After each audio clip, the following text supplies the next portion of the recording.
Halo guys, kembali lagi dengan saya. Bismillahirrahmanirrahim. Assalamualaikum warahmatullahi wabarakatuh. Nama saya Siti Irma Imaliah dengan nomor NIM 12304193002. Saya dari jurusan Bahasa dan Sastra Arab EIN Tulungagung semester 3A. Video kali ini saya akan memberi tugas prakarya dengan mata kuliah ilmu aswat atau fonologi dengan dosen pengampu Bu Asna Andriani. Video kali ini saya akan menjelaskan sedikit tentang pemerolehan bahasa terhadap anak, yakni kajian aspek fonologi pada anak usia 2-2,5 tahun. Semoga video ini bisa bermanfaat untuk kalian semua. Sekiranya ada yang penting, mohon untuk dicatat di buku kalian masing-masing. Selamat mendengarkan dan melihat penjelasan dari saya. Bye-bye.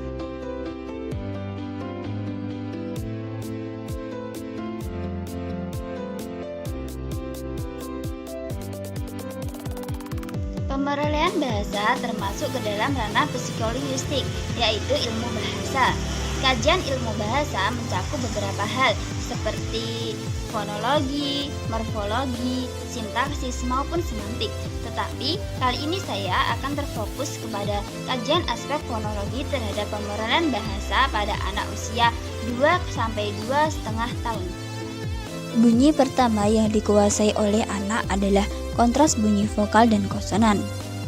Di sini dapat disimpulkan bahwa pemerolehan bunyi bahasa pada anak-anak berawal dari bunyi yang mudah ke dalam bunyi yang sukar. Adapun beberapa tahap bahasa pada anak adalah yang pertama, ditandai dengan mendekur, menangis ataupun menjerit. Yang kedua, ditandai dengan ucapan-ucapan yang merupakan frasa atau kata-kata tertentu. Pemerolehan bahasa anak dilihat dari aspek fonologi atau sistem bunyi bahasa Indonesia.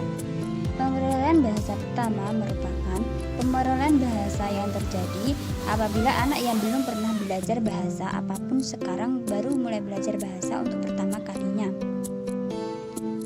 Sementara itu, Mukalel 2003 menyebutkan bahwa pemerolehan bahasa pertama adalah sekumpulan bahasa yang diperoleh anak sebelum usia sekolah. Pemerolehan fonologi merupakan salah satu dari bagian pemerolehan bahasa. Oleh karena itu, penelitian tentang pemerolehan fonologi tidak dapat dipisahkan dari kajian-kajian tentang pemerolehan bahasa lain, seperti yang telah saya sebutkan tadi, seperti pemerolehan bahasa morfologi, sintaksis, dan semantik. Oke, sekarang kita masuk pada pemerolehan vokal. Bunyi-bunyi vokal yang muncul berdasarkan pengamatan yang diperoleh selama 6 bulan adalah sebagai berikut. Bunyi vokal A merupakan bunyi pertama yang dikuasai anak secara utuh. Bunyi tersebut muncul dan dilafalkan dengan jelas, baik yang terletak di awal, tengah, maupun di akhir kata. Bunyi vokal A seperti pada contoh A, ada, A, ayah. Kemudian bunyi vokal I. Begitupun dengan bunyi vokal I sudah dilafalkan dengan jelas oleh anak yang berusia 2 tahun sampai 2,5 tahun. Seperti pada contoh I, itu. I pada kata sendiri yang artinya sendiri. Kemudian bunyi vokal U. Begitupun dengan bunyi vokal U. Di sini semua bunyi vokal U sudah dilafalkan dengan jelas dan mudah oleh anak usia 2-2,5 tahun seperti contoh uni. Kemudian vokal E. Begitupun dengan vokal E sudah dilafalkan dengan jelas dan mudah seperti pada contoh 6. Kemudian bunyi vokal O, om atau kado. Kemudian bunyi vokal rangkap yang muncul seperti au, ai, ue, dan ua. Bunyi vokal rangkap au muncul seperti kata tahu, dan bunyi vokal rangkap ai muncul seperti pada kata naik. Kemudian bunyi rangkap ue muncul seperti kata kue, dan bunyi vokal rangkap ua muncul seperti kata uan yang artinya uang. Berdasarkan contoh di atas, bahwa dikatakan bahwa anak sudah menguasai semua fonem vokal bahasa Indonesia pada umur 2,5 tahun.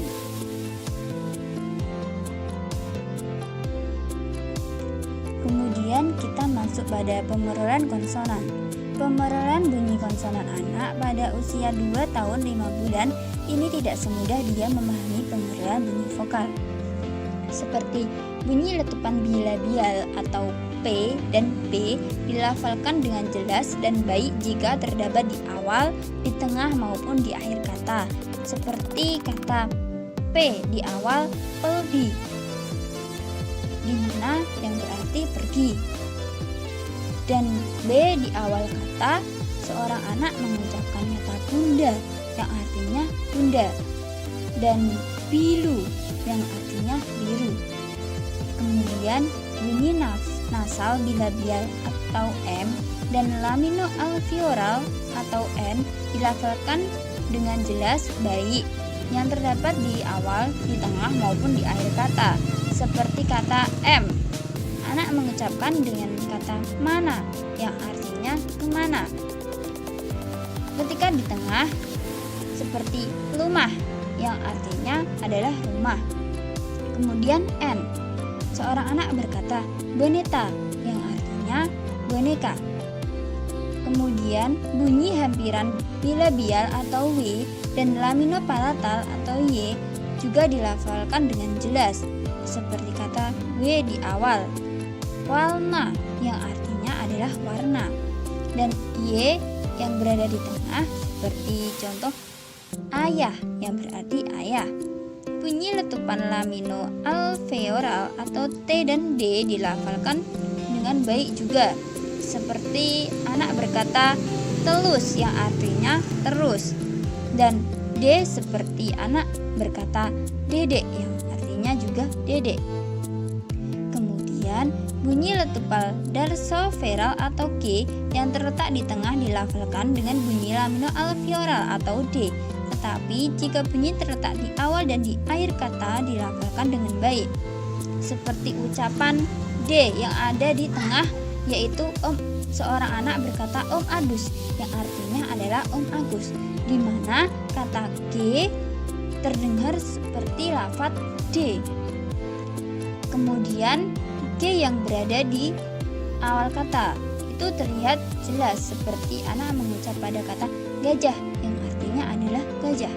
Bunyi letupan darsoveral atau K yang berposisi di awal atau di tengah kata dilafalkan dengan bunyi lamino alveolar atau T.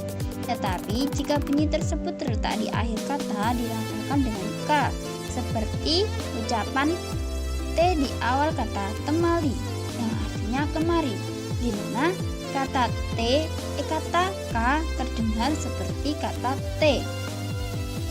Kemudian K, tata yang artinya adalah kakak, di mana kata K jika diucapkan oleh anak tersebut terdengar seperti bunyi T. Pada usia 2 tahun 5 bulan, bunyi K yang terletak di tengah sudah dilafalkan dengan benar. Misalnya seperti lafaz kakak, itu sudah jelas. Kemudian bunyi afrikat palatal atau C jika terletak di awal kata dilafalkan dengan tepat.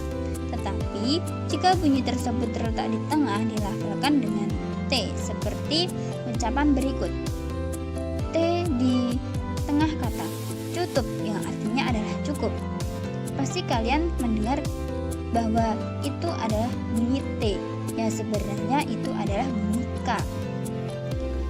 Kemudian ada ucapan lagi seperti C pada lafaz kuting yang artinya adalah kucing. Bunyi afrikat palatal atau C kadang-kadang dilafalkan dengan baik dan kadang-kadang dilafalkan hambat labiodental atau D, seperti pada ucapan berikut. J juda yang artinya adalah juga.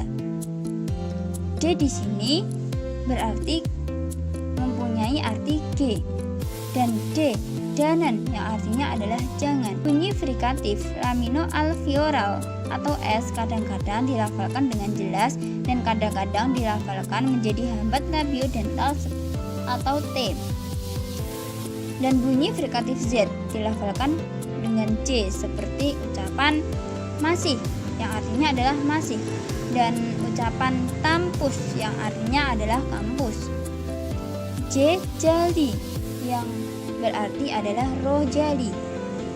Bunyi frikatif glotal atau H muncul jika pada akhir kata seperti pada ucapan berikut. Udah, yang artinya adalah sudah. Melah, yang artinya adalah merah. Bunyi frikatif glotal atau H tidak muncul jika pada awal kata seperti pada ucapan berikut. Hitam, yang artinya adalah hitam. Bunyi nasal laminopalatal atau N dilafalkan menjadi nasal lamino-alveolar N seperti ucapan berikut. Puna, yang artinya adalah punya, dan nani, yang berarti adalah nyanyi. Pada anak usia 2,5 tahun belum muncul bunyi R atau belum muncul bunyi getar R. Oleh karena itu muncul bunyi sampingan seperti ucapan balu, yang artinya adalah baru, di mana R itu diganti dengan lafaz L. Pada usia anak 2,5 tahun, bunyi R atau bunyi getar R belum muncul.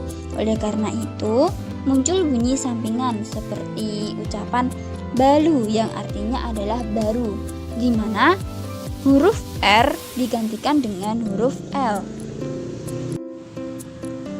Kemudian pada usia 2 tahun sampai dengan 2 tahun 5 bulan ini tampaknya ada konsonan yang telah dikuasai anak dengan baik dan dilafalkan dengan jelas. Ada pula konsonan yang telah dikuasai tetapi masih berfluktuasi dengan bunyi yang lain, dan juga bahkan ada bunyi yang sama sekali belum dikuasainya.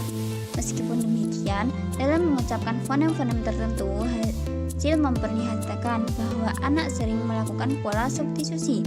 Pola substitusi yang sering muncul adalah seperti berikut.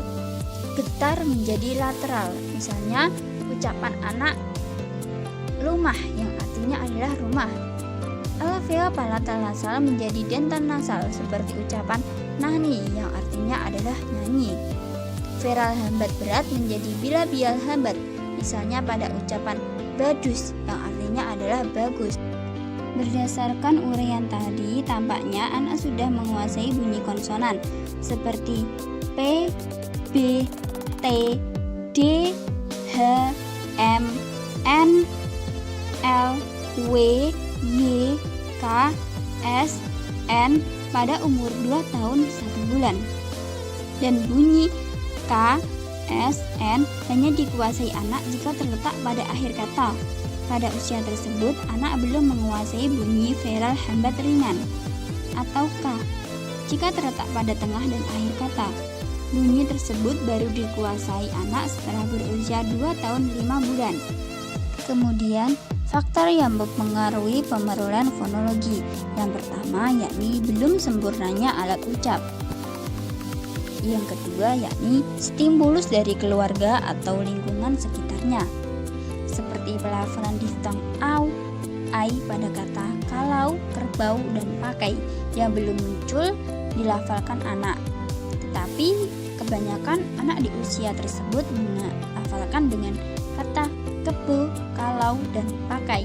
Tidak atau belum munculnya diftong-diftong ini tampaknya tidak saja disebabkan oleh kesulitan artikulasi, tetapi juga karena masukan yang diterima anak memang sering berupa monoftong.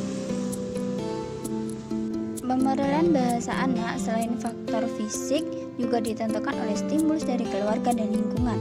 Oleh sebab itu, bagi orang tua yang ingin pemerolehan bahasa anaknya sesuai dengan perkembangan fisik, bahkan melampaui, harus selalu diberi stimulus oleh orang tua dan lingkungan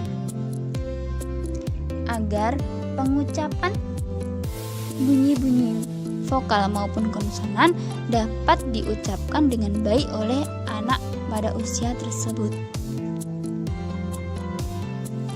Alhamdulillahirobbilalamin. Itu adalah sedikit penjelasan yang dapat saya sampaikan.